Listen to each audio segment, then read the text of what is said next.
And immediately SMB going to be playing on the attack. They already played recently against pAura in Masters 3, so they have a bit more tenure on it, but Guild, there's probably a lot they've been working on. Most likely. I mean, last time it was a little bit disastrous with only getting 1 round on attack, but for now, Sayf is backing off slightly. Leo is checking if something's coming elbow. That is not the case. And the guys from SMB, they're hiding over there. It could be one big explosion, but Russ is down. This is a enfeebled attack from SMB. Found them. It's just a little bit of a peek. Draken could sort of play off of it a little bit, but Izzy's taken such an aggressive angle, he has to back out. Yacine and the rest of Guild have a really good idea where SuperMassive Blaze are playing from. They'll have to reset. There's no control that they can get onto this site. And knowing that the Viper utility is consistently set up on B for a lot of teams that play Breeze, they're going to try over on A. A lot of riding on Draken to hit those shots. I mean, the thing is, right here, what I gotta say, that little shock dart was dealing so much damage, just pretty much delivered a few nice gifts here on a silver platter for Drake, and he just got to hit a few body shots, but it doesn't start good. Turko's taking him down, and that is the defense that is now most definitely weakened. The wall's coming up, and that plan could be safe if nobody's interfering with it, and actually, it is Leo getting tagged! Oh my goodness, this is a good shock dart coming in from him. There could be more shots coming out, but nope, Turko is finally ending his watch, but he's the last man standing as well, and that pistol, it might just shift and wait for Guild. It should very much. He's even blind, but no chance. I mean, there is no opportunity worth turning that one around. Spike cannot even be planted, and Guild successfully find the first here over on the defense of Breeze. Turko wants to make it a little bit expensive, but can't do it. And he's on a different agent on this map, on the Cypher, but we saw Mixwell clutching out a lot and playing the late round. I think that's his win condition overall, and right now they want to make sure this is as expensive as possible for SMB, and so far they've only lost bonkar. Yep, that's one casualty, but other than that, nothing too much happening. I mean, they get the spike down. It's kind of beneficial, but other than that, power of 8 HP, that's a riddle you can't solve. You know what? I agreed to call this the Swedish Trinity. I'm fine with that. The Swedish Trinity. That key, and if Yacine could keep this operator in hand, could get the kill, get out, and dash, kind of breaks SuperMassive Blaze down to a 4 versus 5. This is a full buy, an important round for SuperMassive Blaze to get on the board. They looked really good when they sort of put that everlasting pressure over on B. Let's see what bonkar could do now. He's util set up and he has a snake bite. Not only that, Sayf is coming over, and so all the information might be just gained, but poor bonkar is definitely in a bit of a misery. He gets one, that spike is down, and this is buying a good bit of time. He's just playing around the pillar, is still there, but they can't really get him out of there for the moment, and so bonkar waits. Patience is his friend, and the players are already coming over. In the same time, draken has a very good positioning. Turko's out, 2 more remain, and this should be done and dusted. There's no chance. That's the second time that we've seen the spike being killed in transit. That's like a big thing overall for me. So now that Ultra needs to be destroyed, or Yacine needs to get tagged and then get out of there. Well, or just get a kill. Sure, and not even getting tagged. So, but that's definitely a win situation for him. The players are considering if they actually make the push. But if you take a look there, pAura, for a second it looked like the lure could work. But Sayf, he got the antidote for that. It seems like nothing is working on the side of SMB at all for the moment. And as they're trying to go deeper and deeper into the A side, well, there are no real options. Yacine holds the angle, is blind for the second, now is known, has to hide behind the pyramids. But he's being backed off. The question is, once that Viper wall goes down, what's the option for SMB? Here comes the healing. Circle could have been spotted. Russ, 1 millimeter too much. Draken's out, and he whiffs. That makes it only 50 more seconds. Flash is coming in, and that's good. Turko finds Yacine. Another one backside would be Leo. But the options, they are right now limited as though Sayf comes in. The triple is there, and now, with 20 HP, you get the quad. Goodness gracious. Now it's purely about mechanics, as we're talking a few sheriffs coming in, as well as a Spectre and Brave. What does bonkar have to say? It is, hold on! Izzy and Russ find easy kills, as Sayf was directly shooting in the right direction, but it didn't connect according to plan. Yacine is trying to do what he can do with the shorty. It's pretty much delivered to him. That's pretty much, well, prime one if you could call it like that, but in the meantime, there's still a man advantage on for them. Turko tries and finds him at least. Now the shots need to be on point, that is for sure. They are aware where he stands, and the wall is not going to make it any easier. It seems to be getting a little dramatic, and as Draken finds Brave, that's good. That's working right. Everything about this is just playing off of Yacine. Like, he's in a position where he's playing with a shorty, but now it's getting awkward. Draken needs to clutch out again if he can try and pull something. The theatrics that we've seen before. Spikers have been planted, so he can just stall for time. He can, and that situation got massively exacerbated. It's even tagged as well, and now he needs to work off of that. 71 HP as the wall then comes in. In what a fashion the SMB trains arrive over there on B. I'm not gonna make... It seems it's gonna be an A hit. Draken's about to run. He sees the scope, so he's expected it, but he still can't get one.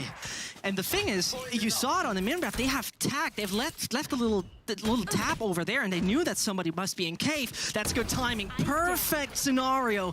And those Seekers work wonders, but the opponents got the same. Now it is the ult being used. It's Leo who could get a little bit out of that, but again, you see his flash, they even tagged it as a disaster for him, but he's alive. And that's the only that matters with an operator, because one shot, one kill. Bonkar's coming in as well. He's having a really good game right now, and this comes more and more. Bonkar with the double. It could be the triple he gets, and it is the triple of Bonkar.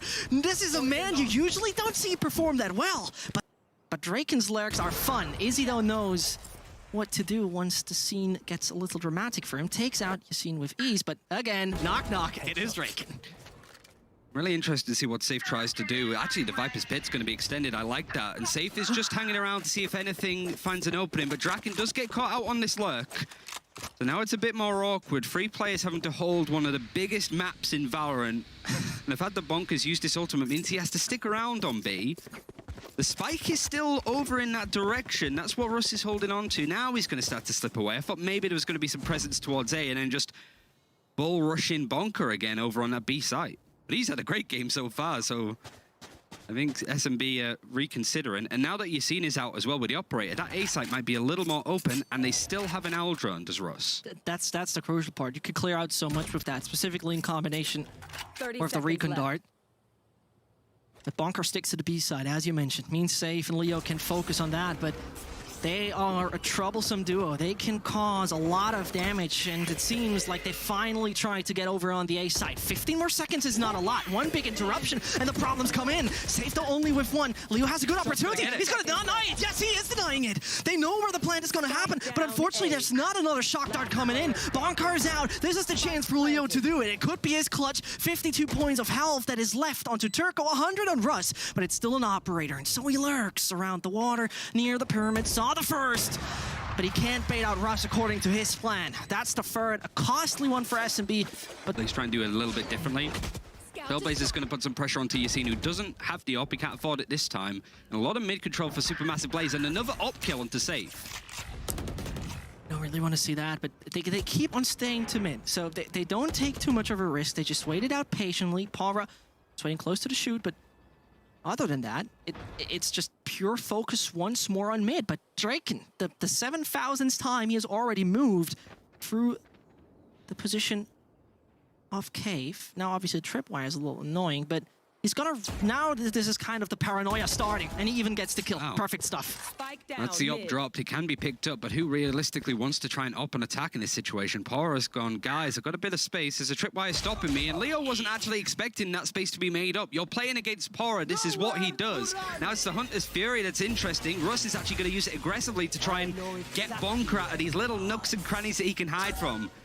The neural theft is going to make it awkward, but he's still sticking. If he can get one, this is amazing. Unfortunately not close, but the smoke was just going down the moment he was starting to shoot. Yacine knows where pAura is. Got to get that kill ASAP, but there's someone coming in from tunnel. There's no frag granted. A brilliant duel he took in combination with Russ. Yeah, just the peaks, the timings. There's a couple of times we've seen that now of like Turko taking the attention for players and somebody like pAura being able to peek off. A successful round for SuperMassive Blaze after a tactical timeout. And despite the Marshall could find stuff from Leo, he's trying to get into a nice position. The first Sheriff kill comes in from Draken, traded out, but Yacine with the classic has found some space as well. The good old right-click magic. Do it, Yacine. Come on, do it for us. Oh, no, he doesn't hit that one, but down to 20. I mean, that's a good preparation, to put it that way. Tasmanian Tiger coming in, and that's at least clearing out elbow. Russ knows about the tunnel player, tags him. Doesn't necessarily have a benefit from that, but they know about too. And that's a good bit of info. Leo cannot escape under no circumstance, as he's now even being tagged. That's an interesting usage of that he's done. He's absolutely not living for... Hold on. What? He manages to sneak out, snake his way in. He's going to be playing on A, so he's going to hit his utility. And with that toxic screen being placed down, it's pretty obvious what the game plan is for SuperMassive Blaze. The eco, you've already made it expensive. You could still maybe potentially retake this round. But from the small sample size we've seen from Guild, the retakes haven't been convincing when they played against Descent. But that was 3 months ago. Particularly the A side never worked for them, but it could be a good... No, Leo is moving away. Just the wrong moment to go away from Robes. Safe, though, finds Brave. That's a good start. 20 points of health are not making it easier. But as you mentioned, it already got expensive. bonkar could even make this a bit more expensive, as using the snake bite somewhere on the side, trying to figure out if he can actually go for the defuse, but no chance. Nevertheless, 3 out of 5 are out, and that is now, well... They could lose this half 7-5, which would be a disaster. Yacine back with the operator, very successful with it for the most part, but now he's running into Izzy again. They both miss each other, and the shot could be the difference. He's going into the smoke. He's trying to make that presence known, and he's seeing Izzy. No! He's just too far away. I mean, both initially whiff. This is where we start, and suddenly it becomes this awkward duel, a no-scope versus a shorty. This is not just a bad Valorant joke, that just happened. But it's 1 minute 10 left on the clock for the side of SMB to make something from the mid control they have. Izzy getting a shot through the head of Draken, but not for the actual head. And so, what is your plan, dear SMB? I think they can afford to take it a little bit slower. Still have Izzy finding all of that space, and another Seeker's being used, this time from Sayf. Almost feels like Turko has one every round, considering how explosive he's been with it for the most part. The Seekers is going to not give precise information. Now the Blade Storm's going to be activated, so a lot of ultimates being used on this round. It's a must-win, I feel, for both sides in the end. The Guild are playing off of this very passively because holding on A has been relatively decent. Oh, that could be a good shock dart. Oh, that lands perfectly. The second one as well. That gets Brave killed. Leo is on point with his Sova right now, considering that he only played it 7 times in the past. That's an absolute blast he's having with that agent. But Sayf has not been spotted. Otherwise, we would have 100% seen that wallbang coming. And draken does what draken does best. The lure comes in, and bonkar closes the case. And quickly unravel. Brave is going to have a similar setup. Not quite the toxic screen across, and kind of is out in the open. Yacine wants to punish. Oh goodness, Yacine was not hitting it at all, and the right click from bonkar is not coming in as well. It seems like that should be already a pistol round, ending catastrophically for the side of Guild. That was swift, but with that round, I mean, there shouldn't be too many options for Guild. They're still looking for the room they can obtain. There's some nice pressure. I mean, you've seen with the movement so far on the attack has been shaky, to say the very least. And he's a player that I think when he has confidence, he thrives. When he doesn't, it shows. At least he's keeping a lot of players from SuperMassive Blaze glued to this A-hole position. It's allowing Guild to move away. But our recon not getting anything. How is SuperMassive Blaze going to move across the map? They think it's a B hit. They think it's a fake. And Yacine still has control of this space that maybe Guild can use to get through to the A site. 30 seconds left. The thing is, they're right now rotating back. Yacine is hearing some players rotate, definitely back from spawn, so he's trying to work with that. But SMB, they were not born yesterday. They know something like that can happen. And this is where Yacine falls. Easy frags for Izzy, one after another, and it just might be the shooting gallery. Yes, there comes another. The second is granted, the third is just on its way, or is it? Yes, most definitely it is. Turko takes the fourth, but still, good frags, nice to watch, but now, it seemed like they were also overthinking it a little bit, because Yacine was, as you mentioned, taking a lot of attention from them. Now this is a good start from Draken. Izzy is out, and this is going to be a fast one over on the A side. It should be a free frag indeed. Finally it is. Russ has an answer with the Marshal in hand, and Brave as well, just pushing through his little wall. And this brings them a good opportunity. It's still a 3 versus 3, a bonus round for SMB, most importantly.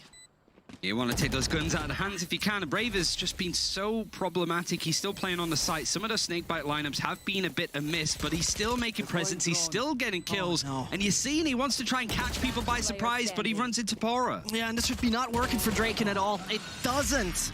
It's a bonus that starts with a fully fast attack over on the A side. Melvis went up. He was the only player that had a better performance at Masters on average with stats. And Izzy, he'd fold a bit. He's going to try and take those fights. He takes a lot of damage. Utility is going to catch out Turko, but can we see SuperMassive Blaze being able to actually capitalize off that? From the sounds of it, no. Turko even gets the kill still. Yeah, that was mandatory to get that, but at the same time, it seems like the simulation is broken for a second, but now we're back in it, and so it should be an easy one. I mean, most definitely it should be an easy one right here coming in from SFB. The amount of damage that has been dealt is quite good, but well, with the spike now being dropped into the mud, the chances are most definitely limited. And over on the map, I mean, Draken has pretty much taken a field trip, you know, just walking around over their elbows, seeing how it looks over there, but Last player he's standing. not getting too much from that, does he? Here's a worthy reminder, this is SuperMassive Blaze's pick. They had a pretty good run, a pretty good result against pAura in Masters, 13-2. Can't really become more dominant than that when it comes to a result, really. Especially on a map that you used to ban out. The russ keeping it clean. Not to put it all on Yacine, but last time they played Ascent, yeah, he was -10 on differential. I mean, Draken's caught sleeping there a little bit. I mean, again, you're playing up against pAura. He could be around any corner at any time, it feels. He is one of the most cerebral players we've seen, and Yacine also takes a beating. He wants to try and be that opening, but now they've lost a player. It's all over the place. A lot of space on A, though. A lot of real estate. I just wanted to say, I mean, that's free real estate. There is a camera there, and I think SuperMassive Blaze can afford to play off of it passively. They don't have a Seekers. Obviously, they don't have a lockdown because they're not playing Killjoy. Neural Theft might be able to get all of the information. Guild. This is good because it forces movement from SuperMassive Blaze, but it's the execution, it's the follow-up that's lacking. That's the thing, right? And it's kind of interesting to see. They don't know about a second player deep there in mid, and they specifically didn't see any player having a spike around. Leo sees the head of Izzy. It's a dangerous duel, but he's not taking it for now. He keeps it safe. Yacine though falls, and now they know about everyone. This is a bit of a problem as Russ is coming in as well. The tunnel is a narrow spot to use that Hunter's Fury, and so with 15 seconds left on the clock, nope, there's nothing happening. Spike down mid. Last player standing. It's so unfortunate because it reminds me of that pistol force where it looked like if they would just now go fast onto that one site, there would be just only one player standing there. That didn't happen again, and that's a little unfortunate in my eyes for now. Izzy's taken out Leo. The 10-7 is granted. The double digits for SuperMassive Blaze. They're picking the orb on Yacine. He already got his daggers ready. Down to 26 points of health, though. It's not making it any better. Draken loses the initial duel, but we're talking about a very weak buy nevertheless. Just as this attacking half has gone on, we saw Guild, you know, losing rounds with eco buys, but making it costly. Now, you know, SuperMassive Blaze don't look too phased by it. This time there is some utility to use to clear, but there's so much to go over. It's not only pAura's utility, but 3 other players watching every single angle. The fact that we're seeing Turko with so much control as well towards A means that there's no bait and switch. And I know about Russ, but Sayf is team flashing himself, and not only that, I'm not quite sure if he wanted to get Russ blinded or not, but that didn't work at all. Turko is already deep into cave and got a lot of territory for himself. He might be just the one to hold bonkar and Co up for more. bonkar, not hitting his initial shot, knows about cave, but they can rule out the position. They are aware that it's mid. Yacine is whiffing his shots, but Sayf is at least getting the bullet in the head of Russ. This means there's a man advantage in favor of Guild. Now the shots need to be on. Yacine is not hitting it according to plan. Is he wasting so much time because there's still a player back in cave? It could be real good, even if he falls. There's Turko, and his flank might be successful. Flash down, spikes down nevertheless. He's not going to interrupt that process, and it's coming in. It's coming work, but it's still the problem here for the side of Sayf and Leo. There is an ult that Leo might use, but he's not really in the position to do that in peace. And so there's coming a little tiger. 20 health back left there on pAura, and Leo takes out Turko. This is crucial. This is just a single body shot to put Guild back in the game, and finally there's the clearance for the Sweets. When they reach tie, SMB still has a buy. I mean, that's critical. Nothing says we have money more than double operator. Yes. That's the handy thing about signing Izzy and Russ, 2 jet players to op on the same roster, is they could both kind of do that most part. Russ is going to be a bit more for intel. It is going to be a bit masked by the poison cloud thrown out by bonkar.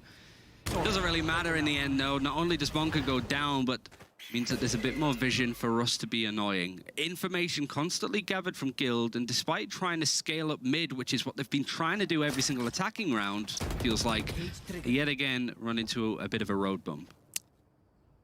Hopefully Lothar didn't see that smoke from bonkar back there top mid, because otherwise he's making it truly a segment 15 minutes on his stream. Though he's right. I mean, this is the edge that unfortunately is giving pretty much a one-way to Russ. And as you mentioned, double operator. This is so crucial right now for the defense, as They can split up that massive firepower. Izzy whiffs, goes back, door opens, problem starts to arise back on the side. Oh, that's nice. And as he's smoking himself in, pAura gets Yacine. It's just getting more and more problematic as though draken is coming in with the flank. Turko seems to be paranoid what's happening, but it's 10 seconds and Leo falls as well. Draken has no chance. That round's over. And we were talking about the run that Guild could have made, but it's immediately being stopped, and they have to slam the brakes. Unfortunate for them. 11th granted, and SMB only 2. Draken's struggled a lot when it comes to... He's not been the same as pAura when it comes to sort of taking that space. His position's always been grabbed, but he still gets the first kill onto Russ. So Hunter's Fury does come out from Leo to just maybe cause a bit more chaos in the end. Izzy now with a Blade Storm in hands, wants to see if he can find an opening, but Guild are taking this very carefully. They need to try and capitalize off this a little bit. Their buy is really awkward now because Sayf is the operator. They didn't buy up much, but they picked up a couple of guns they can muster up and save. SMB 3 players still got a good control of the top of the map. It's not the first time Guild is swinging in one direction, waits 30 to 40 seconds, and then makes a move over on the other side. The thing, though, is with this 2-man advantage that right now is granted for Guild, if they get that spike down, bonkar will most likely get his Viper's Pit out there. And when that happens, the retake should be pretty much impossible, to put it that way. Yeah, and Izzy trying to play in a position that Yacine was, but the draken operator is successful. But yet again, every single time the Guild try and get onto the site, they're mowed down in the process. That can't be happening. There's no follow through, and now draken in a 1 versus 1. He doesn't have the spike. He does have enough time to just put some pressure onto Brave. The snake bite just misses. Oh, this could be really awkward. That's a rough one, because he probably thought that must be on, but it's 32 points of health, a dream, and an operator on the hands of draken that could make it all possible for Guild to still take the sunny breeze. But there is a very experienced Brave on the other side. 15 points of health, a pistol bullet would do the job as well, but he's going for it, and he can't make it possible. It seems like Brave pretty much got that one under control. It was a 5 versus 3 for Guild. They were pushing onto the A site.